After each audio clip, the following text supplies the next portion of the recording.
Guys, dahil birthday ko ngayon, for the first time, pinaghanda ako ng agahan ng asawa ko. Dati ako na ang nakuha lang sa akin. Ngayon, birthday ko, pinaghanda niya ako. Kita niyo? Oh, meron akong itlog, may pandesal, at may kape na may gatas na umaalon-alon. Oh, mainit pala. Mapapasupa. Ayan. Hello guys, magigisa lang ako ng syempre bawang at saka sibuyas. Pero may tuturo ko sa inyo. Kita nyo to guys, kita nyo yung butas na yan. Kung ano yung ibig sabihin ng butas na yan. Ay, iba ginagamit siya sa bitan. Pero ituturo ko sa inyo guys, okay?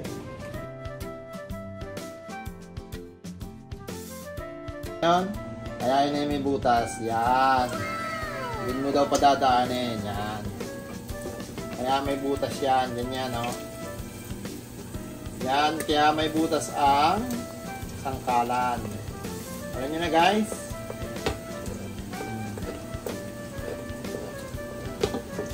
Baka ang iba, kung anong butas lang, kaya lang may butas, ha? Kaya may butas, yun. Doon pinapadaan. Para hindi tayo matalsikan ba?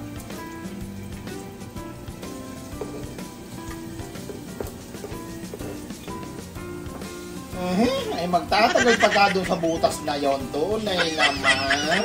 Ganyan lang. Butas-butas pa. Magtatagal.